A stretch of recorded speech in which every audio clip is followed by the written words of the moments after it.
Good evening, hello and welcome to another session of meditation Q&A, where we answer questions and take the practice of asking and answering questions like this. So we begin by shifting our attention, slowly letting go of our our external attachments, and try to focus our attention on here and now. Put aside our work, put aside our pleasure, put aside our lives. Try to focus our attention on this moment.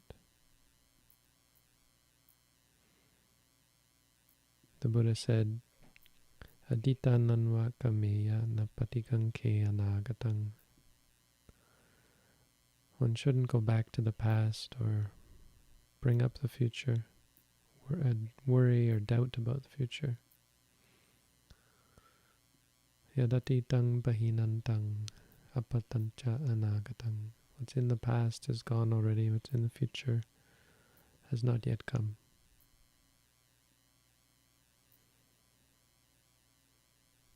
There's something very special about this moment.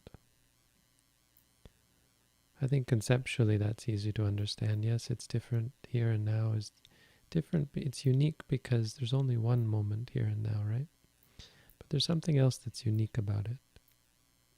That might not be immediately obvious about the present moment, that it's categorically different.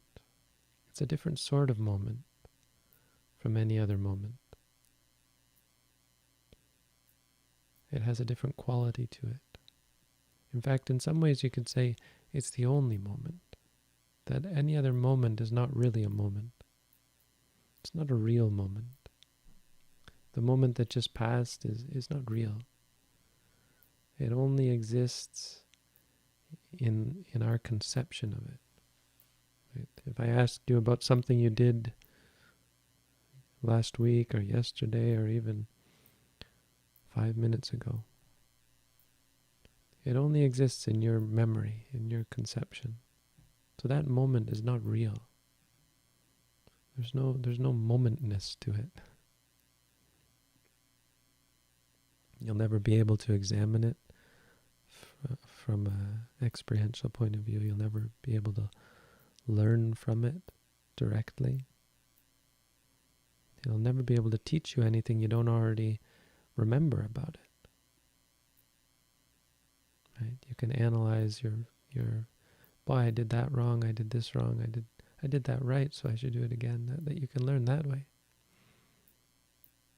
But you can never learn something you didn't know. You can never see it more clearly than you already saw it. The present moment is different. It's real. It's alive. It has a vigor and a health to it, a life to it. Like the past, though the past and future moments are dead. And when we hold on to them, we die. We are no longer living. Ye pamatta yatha matta, the Buddha said. Those who are negligent, who aren't mindful of the present moment, are as though already dead, or as though dead. The most vivid description the Buddha gives of the present moment, or the distinction between the present and everything else, is of grass. He says when you cut reeds or grass or plants, when you cut them they shrivel up and die. And the same way, when you cut yourself off from the present moment, the mind becomes unhealthy. It loses its vigor. We're rooted in the present moment. That's where our roots are, because that's where reality is. And so when we uproot ourselves from reality, it's like uprooting ourselves from that which nourishes the mind. It's poetic, but there is a nourishing quality to the present moment. It's a real and important truth. Not only is it just one moment, it's a different kind of moment. And it might seem like, compared to all the other moments we've lived, some of them are much more important seeming than this moment, right? What's so important about this moment? Sometimes we will be doing something or waiting for something and it's unpleasant or boring, and we think about other moments. Oh, what happened? That moment was a good moment. Last year, that was a good year. Or we think of next year. Maybe next year will be better. Can't wait for this. Can't wait for that. Oh, when this comes, that will be a good time.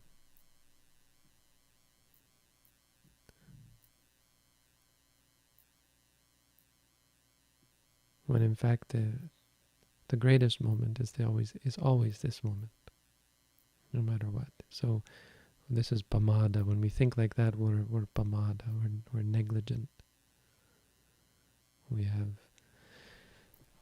lost the potential. We have thrown away our moment.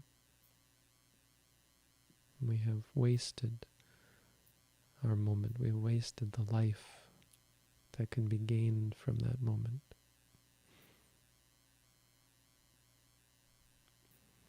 But the good news is that the present moment is always here. You'll never, in Buddhism, you'll never be doomed. Not in Buddhism.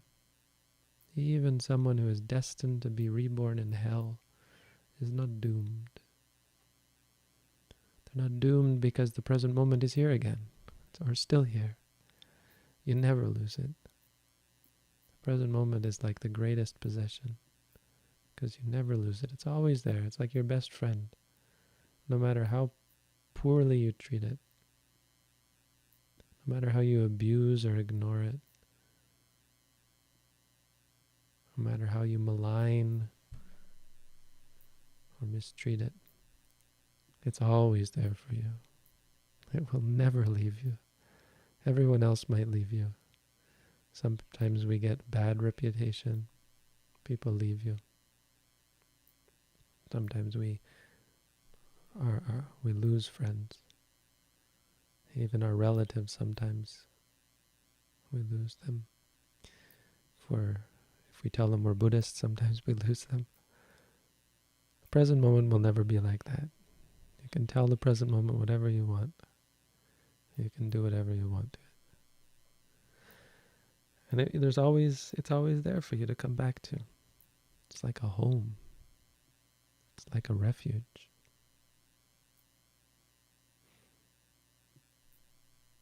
So that's the moment we have right now. It's exciting, actually. It's always there. You thought maybe you were hopeless, feeling discouraged. I'm not a very good person, a very good meditator. I'm useless, hopeless. Good news. You're still right at the starting line. It's like you're running a race. And you're right at the starting line. You never lose the opportunity to start running. Even you run in the wrong direction, you're still in the race. It's still, the finish line is still waiting for you. You might get farther away. Doesn't matter, because there's no time limit. The present moment's never going to leave. The race is never going to end until you get to the finish line.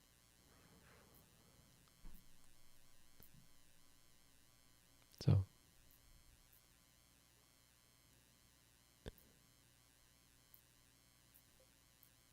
One thing.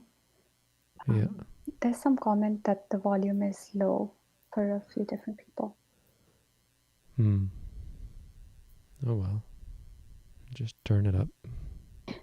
They were saying even with at the highest volume, they can't really. Their volumes are all the way up and it's still low. All right. Well,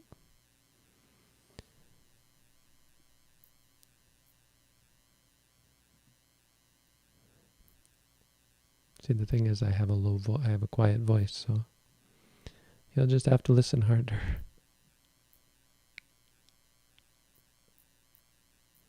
I turned it up a little, maybe. I don't know.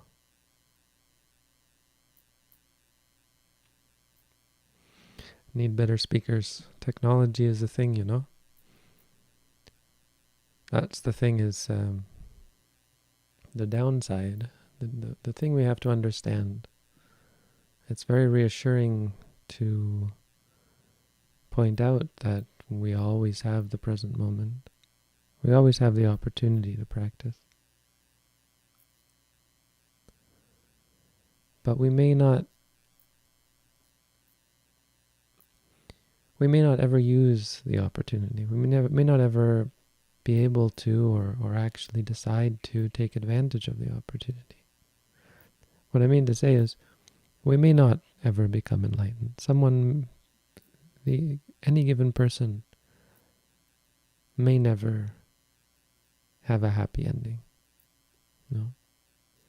What I mean is, it's not assured. Yes, we always have the potential, but if it were assured, we'd all be enlightened by now.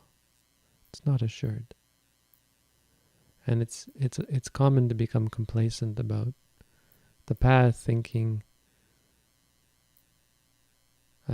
these sorts of philosophies that we subscribe to, like everything will turn out right in the end.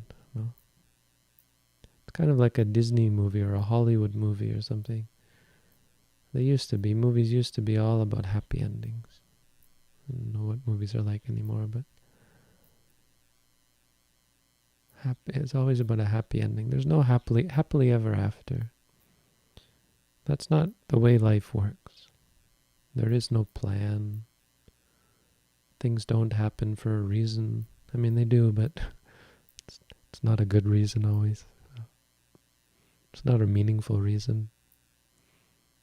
Like we have a dream and we say, oh, that dream has to mean something. It might just mean that you have indigestion. A lot of things are like that, not just dreams.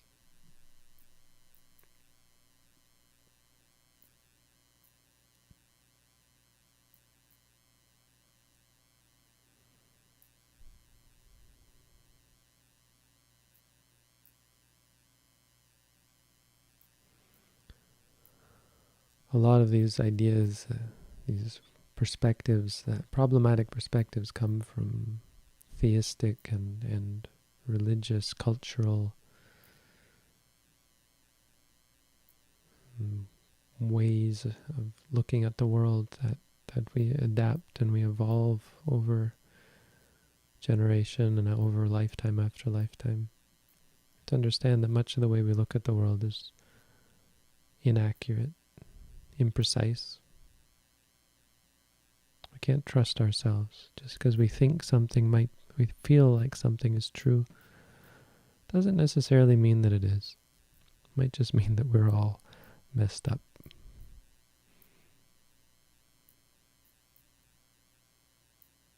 So the idea of being doomed, that's a very theistic sort of idea, that some people are going to hell for eternity. It's a pernicious sort of, that belief is very, very wrong. Very, very problematic. It causes so much suffering in the world. Because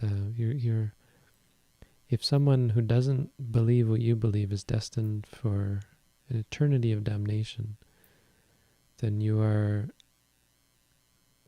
justified in doing whatever you can, and literally whatever you can, including great evil that has been promulgated in the name of religion, in order to bring them to your religion, right? Convert or die. Why? Because if you don't convert, it's worse than death. That sort of thing. Very dangerous beliefs.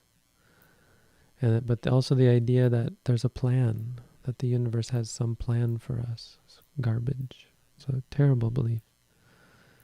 It leads to complacency and sort of a relative sense of right and wrong and truth. Sense of it's okay if it's right for you. You just follow your path. This idea of your path. Yeah, you might be just lost in the woods. You might, your path might just be a rabbit trail that leads nowhere.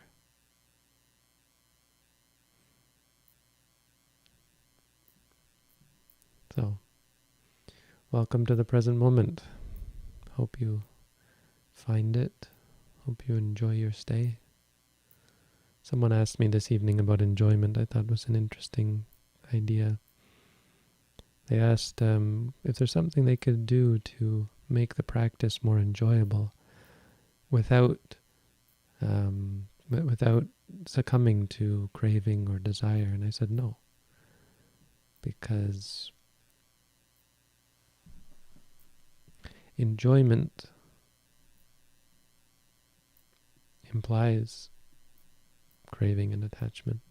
You'll never enjoy the practice, and you have to be able to distinguish between happiness and enjoyment. I mean, they're just words, but there is clearly a distinction, and it's a problem that people have with meditation. It's not something you can cling to. So it feels like you maybe just not getting it. You're not getting it because it feels like you're not getting it because it's just not sticking. So I said it's like trying to stick to Teflon. The meditation will never really stick. It's not, and by that we have this idea, as with other things, that when you get better at something or more accustomed to something, it gets more habitual, and you get more inclined towards it. And to some extent, the habitual and the inclined comes in meditation, but not the attachment to it, not the familiarity that makes you start to like it. Whatever you like about meditation isn't the meditation itself. Meditation is like Teflon. Mindfulness is not something you can cling to. It's not something you're ever going to enjoy. But on the other hand, mindfulness is what brings real happiness. Words are hard, but there is a distinction between happiness and enjoyment. Because we do enjoy many things, but they don't make us happy. We think they do, and we think happiness and enjoyment are synonymous. You're happy when you enjoy things. But there is a state that involves what we call enjoyment, and that state is not conducive to happiness. And there is a state that can be called happiness without looking anything like enjoyment. When we can distinguish between these two, then we understand, then we find real happiness.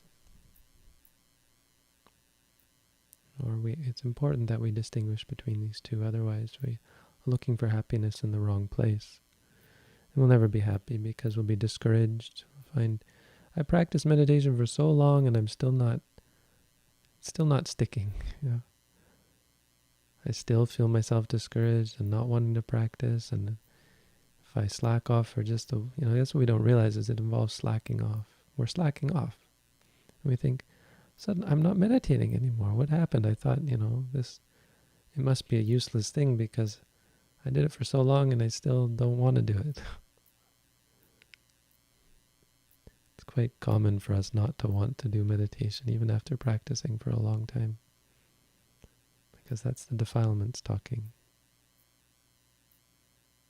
So you have to understand it's never going to feel like it's sticking. It's because it's non-stick. It's non-stick. All right. I did promise that there would be questions and answers, so today with me again is Shraddha, who very kindly has given up her time again and again now to be my question asker. Hopefully you can hear her better than you can hear me.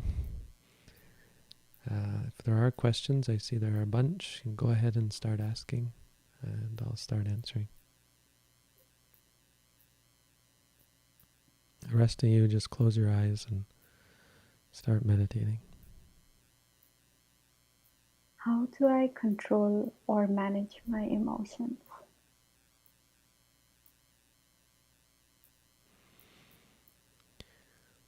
Well, there's a difference between controlling and managing. I'm not sure I'd use either words to describe what we do. We're in all about understanding. So don't look at the goal as either managing or controlling. The problem with controlling is that they are uncontrollable. The problem with managing is that they're unmanageable. But another problem with managing is that it tends to involve accepting and settling. Right? I'm angry, so I'll just try and manage my anger. It's not what we're about. But we're also not about controlling. Like, I will control myself not to be angry, or I will control my anger so it doesn't get out of control. We're about understanding. So if you haven't read the booklet on how to meditate, a lot of the answers I'm probably going to give involve reading the booklet. It's because it's a description of how I advise people to practice. And if you've done that, then maybe take an at-home meditation course. That's another part of what I'm going to talk about a lot, because then we can actually not only answer your questions, but help give you the tools by which to find answers for yourself. The practice of mindfulness is very good for approaching and confronting and understanding your emotions and freeing yourself from emotions that cause stress and suffering.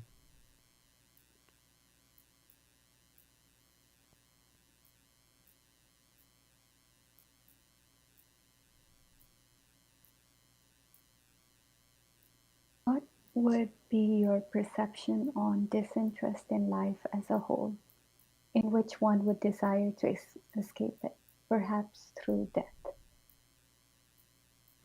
I think that's it's a good example of I want to say a non sequitur. I think that's technically the definite or the name for it. But the conclusion that I must escape from death doesn't follow from. What I mean to say is, just because you're disinterested in something, right, it has nothing to do with your need to escape it. So you have to be more truthful with yourself about what's actually going on. If you say it's polite to say, and it sounds good to say, yes, I'm disinterested, and I should therefore desire to escape it, right? They're not the same things. Because I would say you could describe an enlightened perspective of the world as being disinterested in it. Eta pasati manglokang chittang raja rutupamang. Come look at this world. It's decked out like a king's chariot, and the fools fall into it, but the wise find no association, find nothing to cling to, no interest in it. But they have no desire to escape it. Right? So they're unrelated. Disinterest is proper, you know. When we're interested in things, it involves conceiving or perceiving them as sources of happiness. That if I get into this, it'll make me happy. This thing will make me happy. That's what interest involves. Disinterest is well, there's two kinds of disinterest, or at least two kinds. There is the disinterest of someone who is ignorant, right? Someone who is disinterested in meditation, disinterested, doesn't care that they're evil, doesn't care that they're a bad person, disinterested. It's not really disinterest, it's just delusion or ignorance or darkness. They're asleep, the zombie nature of life. But true disinterest comes from wisdom. You understand something so thoroughly that you have no delusion that it might, no delusion that might cause it to hold your interest.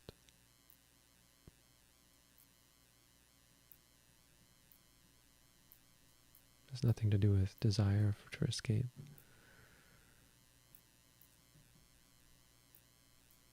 There is some part of the path that involves the desire to escape, but it more involves the desire to escape our attachments to things, to escape from our interest. Some meditators will really feel like they want to run away. It's a part of the course. There's a point where a meditator will really feel like they want to run away. That's not the actual wisdom that they're gaining, but it's a result of what they're seeing. They're not able to process it adequately. So they process it as needing to run away, but it's actually a sense of urgency relating to our attachments to things. And so if they are careful, and as they practice further, what they realize about that state is it's a realization that they're clinging to things, and the escape involves, true escape is the escape from interest, the escape from desire. There's no other real escape. You just take it all with you, even if you kill yourself. Especially if you kill yourself, because that's encouraging it.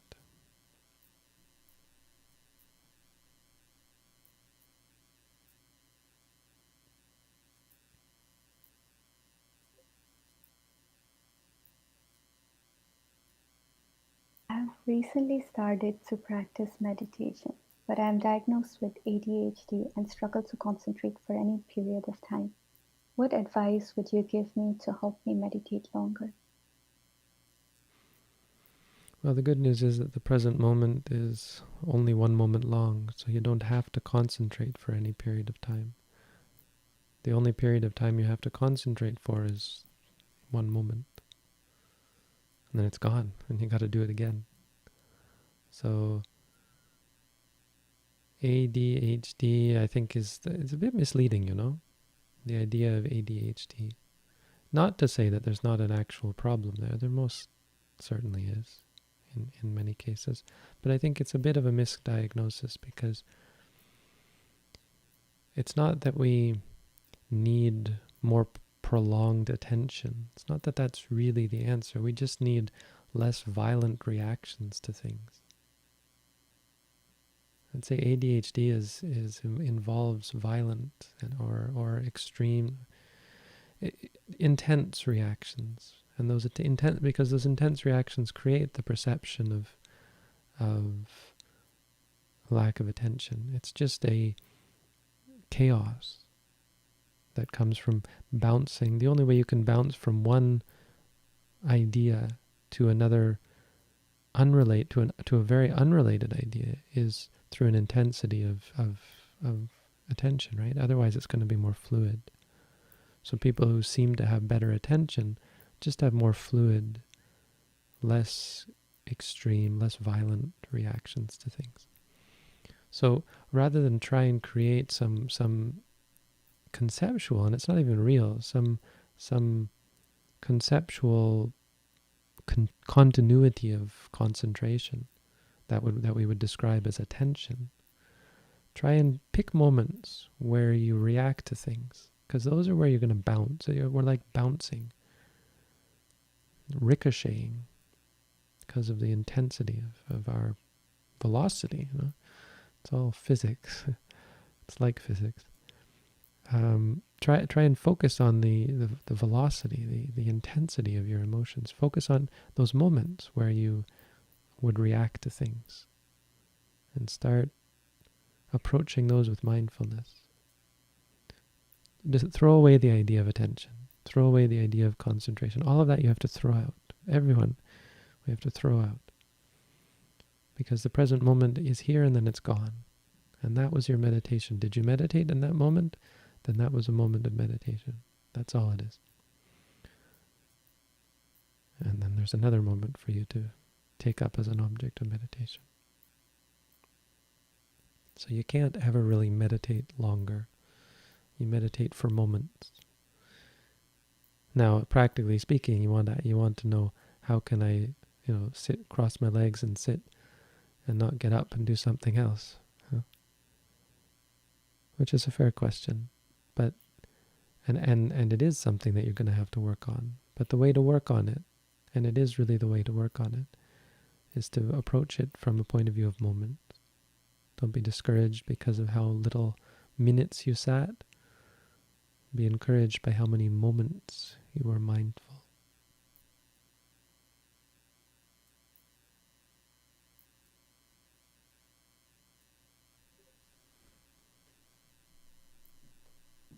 I'm increasingly able to be mindful, but when I'm working, like painting my fence, I find it nearly impossible to stay with brushing. Any advice for greater mindfulness during work?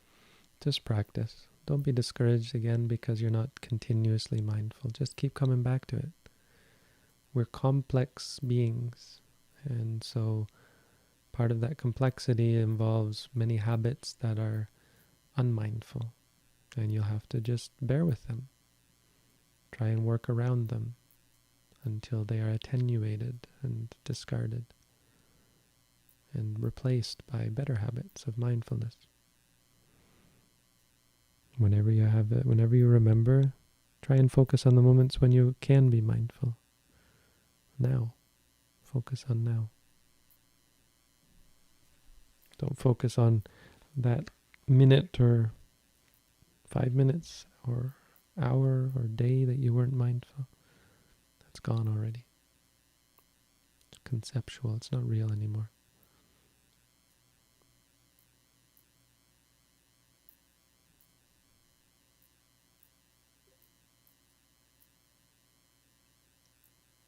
Is being absent-minded similar to meditation? What kind of a question is that? No, it's the exact opposite.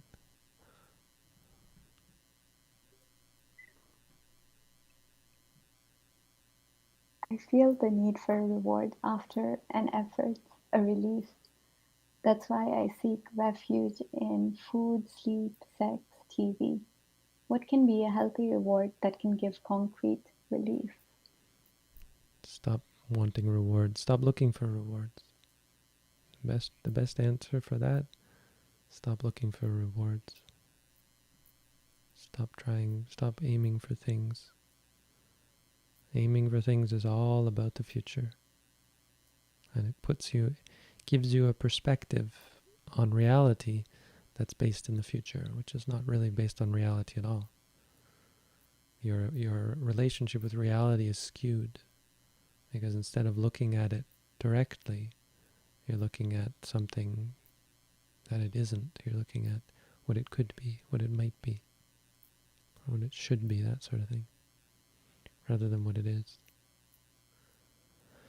So when you, for example, feel the need for a reward, that should be your object of attention, feeling the need, the feeling of a need. That should be where you put your attention. So I don't have an answer for you. I'm not going to give you advice on a healthy reward. And the idea isn't to seek relief. If you're always seeking relief, then you cultivate a habit of seeking relief. You're encouraging this habit.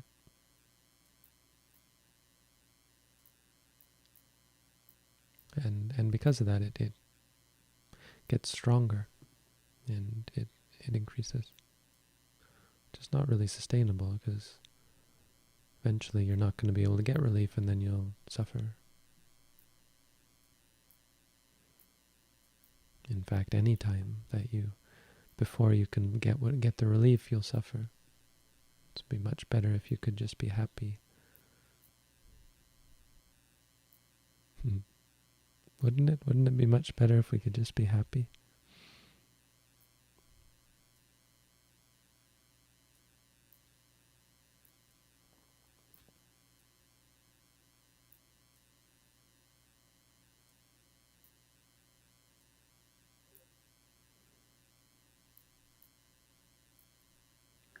Is it just me, or are we falling behind? Yeah, we have, in terms of questions, or Mm-hmm. Anyway, no, don't answer that. Go ahead and ask the next one. If our main practice is mindful meditation, what is the purpose for jhana meditation? Should we do it at all? Jhana means meditation. I don't have anything else to say about that. I'm sorry. I don't mean to dismiss it, but it's just a can of worms I don't want to open. Jhana means meditation. Do you recommend visualization practice or practices such as metta meditation or tonglen? Metta I recommend, yeah. But not as a main, just as a sort of an auxiliary.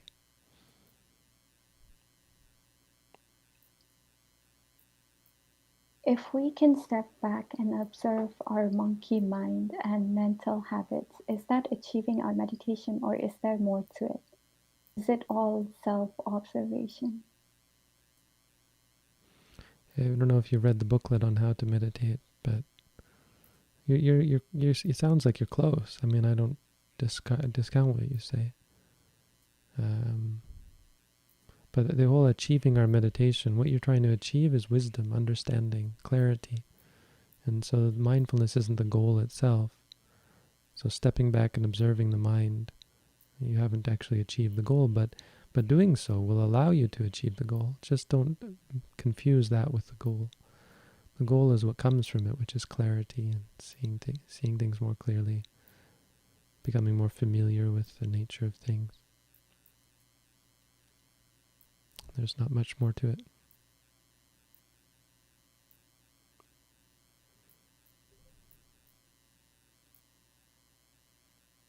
Is there a benefit to practice without a mantra? I don't know if I'd call it practice. It's hard to know what the person is doing without the mantra. I don't mean to say that there aren't wholesome things you can do without, that don't involve using a mantra. It's just, how would I know, whether what you're doing is one of those? Without a mantra, it's certainly possible, of course. It's just harder to know. So, are there things you can do that don't involve using a mantra that are beneficial? Of course. But it's harder to call it a practice. Not impossible, and of course there are things you could clearly call practices, but harder to know exactly what's going on. It's less concrete.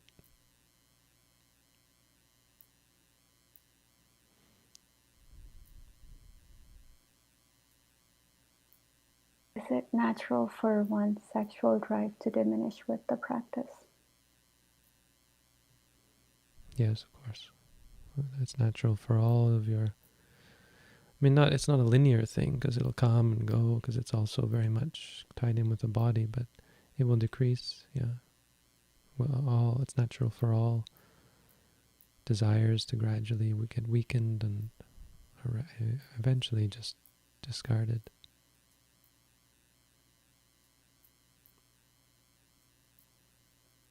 Do you recommend seeing during sitting meditation when you notice the blackness of your closed eyelids? Anything you notice is a good object of meditation. Why? What's the point? Why would you do that? Because it's present. It's your key. It's your path to the goal, which is the present moment. You found something that's real, that's here and now. So yeah, good for you. If you noticed it, good for you. Take that, follow that, because that's going to lead you closer to the present moment.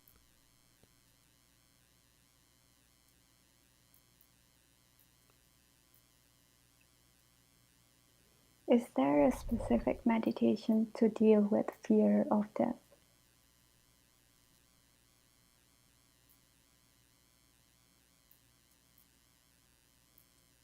I would say mindfulness, really. I don't think that there's any... See, to some extent, fear of death is appropriate. The best way to overcome fear of death is not to just stop fearing it, but to make it so that you have nothing to fear. So meaning the difference means that improve yourself to the point where death isn't dangerous. Because death is very dangerous. When you die, you could be born anywhere. Who knows where you're going to go? And you'll suffer terribly because you have to leave behind everything. It can be scary. It's very unpredictable. It's a scary thing. But mindfulness does help you with fear, because fear is not, it's not to say that fear is healthy, but there's a certain aspect to the fear that is wholesome. It's not the fear, but it's the sense of urgency that there's there's something that needs to be done before I die, or I'm going to be caught flat-footed.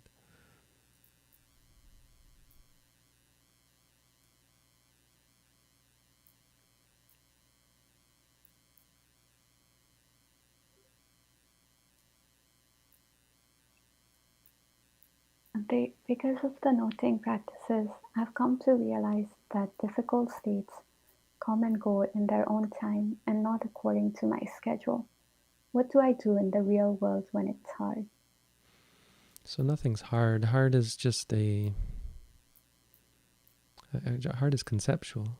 So it's either you can say something's hard because you're having a hard time accomplishing it. That's one way, that's one meaning. But the other meaning, and I think it's the one you're referring to, is it's hard to bear. And things are not hard to bear intrinsically. They're hard to bear because of our perceiving them that way. And if we can look at them more objectively, then of course they will be easier to bear.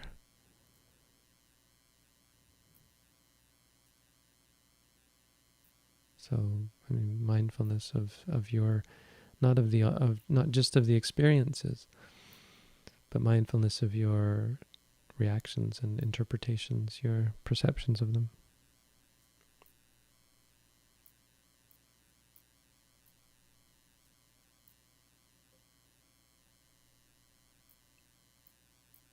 What can I feel in meditation?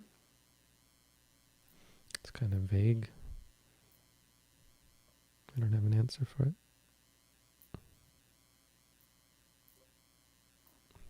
You have to be more specific. Why are you asking that question, and what do you want? What information do you need?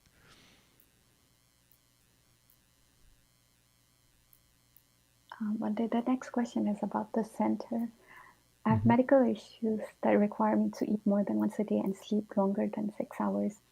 Am I still welcome at your center?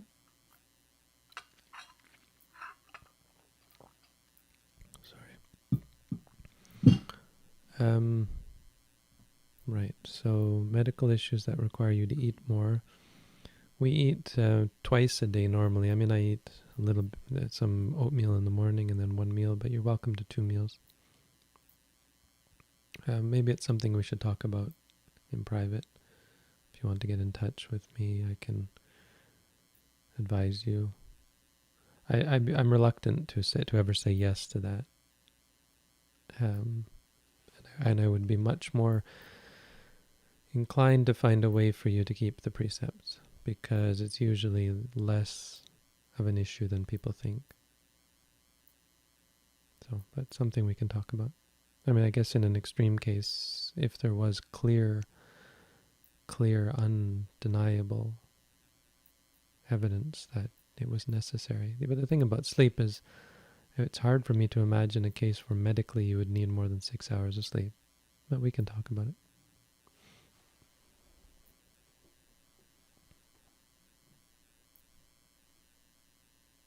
Bhante, some questions I'm just putting here because I think they should just read the booklet. Yeah, you don't have to justify yourself to me. You're in charge. What to focus while doing meditation. I didn't want to not put up this question because since it's related to meditation, and I think I may not have read the booklet yet. Read the booklet. And the link to the booklet is here and also in the description. Should also be in the description. There's also another one which I think is just to read the booklet. I thought mindful meditation was without a mantra. was confused by your answer to a previous question where you said it's harder without it. I thought mantra is concentration. So maybe this Nope. is also to A make the mantra, if you're asking me, and you are, well, you're not asking, but if you are asking me, a mantra is meditation.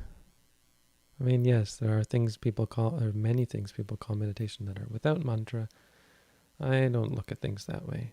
I mean, I won't deny people, no, what you're doing is not real meditation. It's just, that's not how I look at it. For me, mantra is meditation. Mantra can be samatha or it can be vipassana. But if you're not using a mantra, it's less clear to me what you're doing.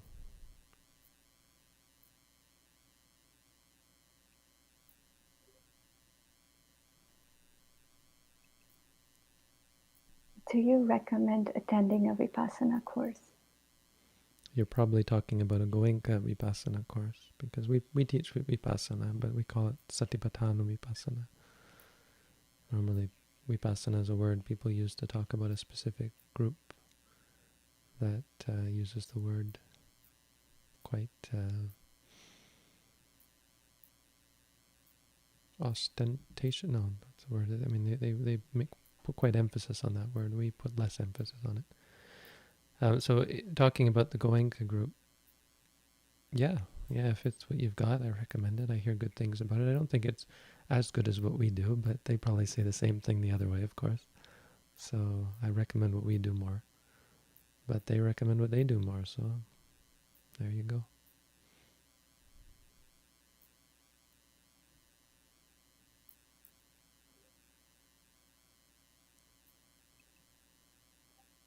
How do I release posture pain during long meditation sessions? Should we meditate on that very pain arising from sitting? Yeah, you don't have to meditate really long. If it's so long that there's lots of pain, you could do shorter. Start with shorter sessions. And again, you may not be doing walking. A lot of people aren't doing walking and they ask these sorts of questions. It's a bit of a telltale sign that you might not be doing any walking, and I recommend to do half walking, half sitting. That would probably help.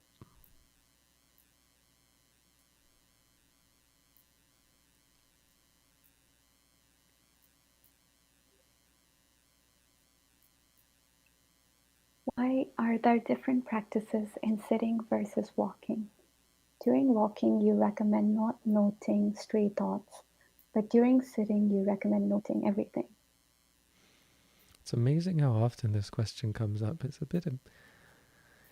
really less of an issue than people think. It's not that big of a doctrinal point, right? It becomes a real doctrinal point where people really want to know. I remember we had one monk in Jamtong, Thailand, a foreign monk, who just kept asking this question. He just really wanted, it was like he needed a precise answer.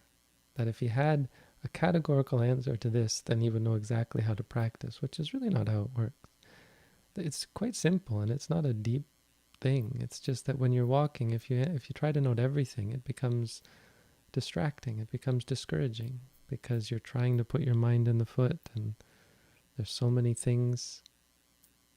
Right? When we sit down, we close our eyes.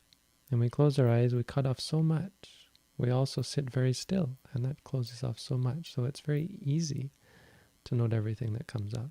In walking, it's more difficult. You're walking, you're seeing, you're trying to keep your balance. So it's just a matter of convenience. If you want to note everything, stop and note everything, go for it. It's not terribly practical. Probably wouldn't do much walking, especially in the beginning. So the point, so the point I'm trying to get at is it's not magic. So in the beginning, it's so common for people to look for these magic answers where if I do it exactly right, I unlock some kind of reward. And that's not it at all. Think of weightlifting. Weightlifting is not an exact science, but it is a science, and you have general principles of lifting weights. That's it, it's quite simple. Lift weights, you'll get stronger. Wow, that's not all there is to it, of course, but that's not all there is to meditation. It's just not an exact science. It's about general principles. If you're mindful of something, that's a good thing. If you're mindful of lots of some things, that's a great thing. But don't try and find rules. We have suggestions, it's funny hearing this. I would hearing my teacher give these answers and trying to find a way to answer people so they're somehow satisfied, but the lack of satisfaction is often a personal issue that they have to resolve. And this monk, I think he couldn't resolve it. It was quite interesting to watch. I think he ended up disrobing partially because of that. He was so discouraged that he didn't get a exact answer. Well, you could. It was always the same answer, and it wasn't my answer. It was my teacher's mostly. Well, you could stop and note. You can stop and note, or you can just continue walking. It's just not very satisfying when you want an exact answer, what you should do. It's like we want to be babied through it. It's not. No one's going to give you the answers. They'll give you some tools, and you have to learn how to use them. We'll walk you through using them, but in the end, you learn for yourself how the tools work and how to use them. I can't tell you how to play tennis. I can't tell you how to play golf. You got to do it. And don't be like an ox where you just plow. You have to be discerning. Sometimes you have to step back and think, was I doing it right? Was that a good way? Or did that actually benefit me? You have to say, oh wait, I was maybe doing it. I can see what I was doing there was wrong. Look at how much suffering it was causing me. Sometimes you tell someone to do something, and they do it the way they think of it, and the way they understand you telling them. And it brings so much stress and suffering, but they keep doing it. Right? It's not just about doing what I say. It's not just about doing what your teacher says, because you might not understand what they're saying. They also might have, maybe it was a slip of the tongue. Maybe they said something not exactly right. Maybe they said something wrong. It's about understanding what's right and what's wrong, what's good and what's bad. All we're doing is giving advice, ways, practices. They're not magic. I mean, there is a magic, but it's much more about the magic of the essence. Whatever you can do to evoke this essence of being present, of being mindful. You can't just turn it on like a switch. There's no switch. You turn on that switch and there'll be mindfulness. It's about trying to find ways to evoke it and to encourage it and to incline towards it. If you think about finding ways to incline towards mindfulness, then it becomes much more clear that it's not an exact science. Because it's messy. We're messy.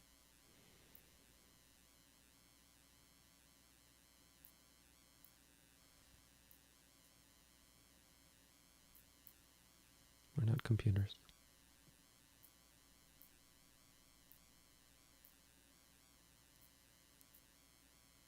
I sometimes purposefully tend to diminish my awareness of suffering by not meditating. How do I counteract? It's just a emotion. Just try and note the reasons for purposely doing that. We only purposely do things because of our inclinations. So try and note those inclinations. You're averse to suffering. You're afraid of it. That's what's real, the fear, the aversion.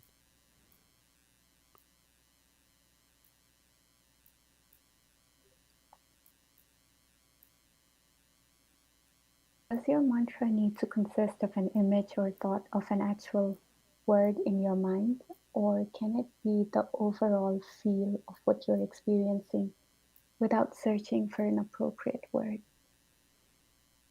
Well, it's really neither. Just because you're searching for an appropriate word doesn't mean you're actually... Oh, so yeah, a thought. It's not an image, but there's a difference between an image and a thought. It is a thought. It's meant to be a thought. It's meant to replace our ordinary thought. We think about things. Whatever arises, we have thoughts on it. And we're trying to replace those thoughts with a thought, this is this, it is what it is. That's what we're trying to do. Trying to use thought as a tool to straighten out our thoughts. If you're just an overall feel, that's where it gets into this gray area of I'm not sure what you're doing.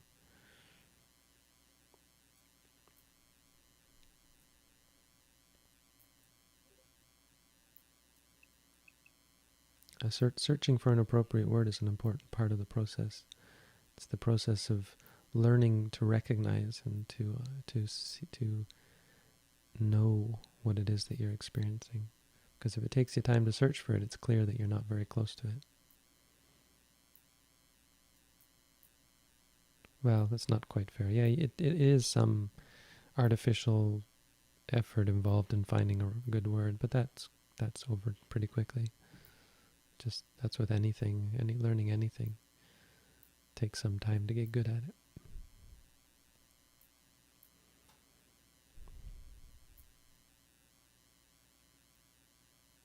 How do we determine what we should confess to if we've committed crimes in our past? I don't have any. This is too far off, I think. Especially we don't have any time left, so let's focus on. I'm confused with liking and disliking. Is it thoughts or is it more feelings? Doesn't matter. It is confused. Confused is confused. If you're confused, liking is liking. Disliking is disliking. That's all. Don't worry about categories.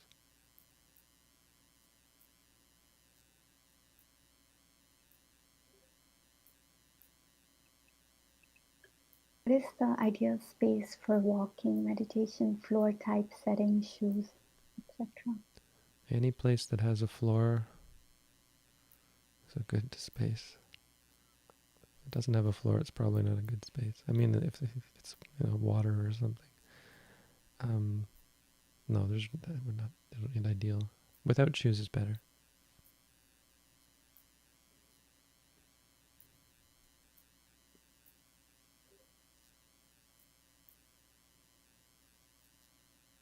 My job requires 4 to 6 hours of walking every day. I've taken the liberty of using the whole session to practice walking meditation, going through the proper noting as well. Is this considered practice? It's great. I would recommend not trying to do stepping right, stepping left. You can just do right, left, or walking. It's great. Absolutely. There's 4 to 6 hours of... It's not the 4 to 6 hours, it's all the moments there. Think of all the moments that you're mindful. That's where the good is. It's great. Everyone should find jobs like that. If you need to get a job, find a job where you can walk 4 to 6 hours and be mindful while you're doing it.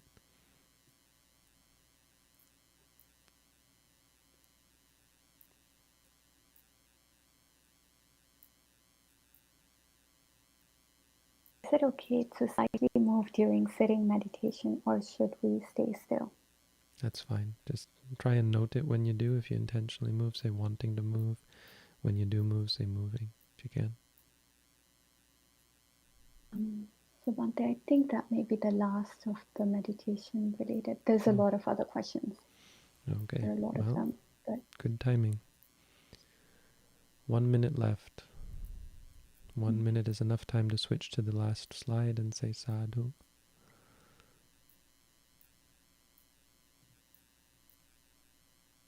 Sadhu. It is good. Thank you all.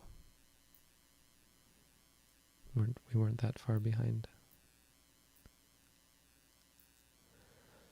Thank you all for coming. Thank you all for listening.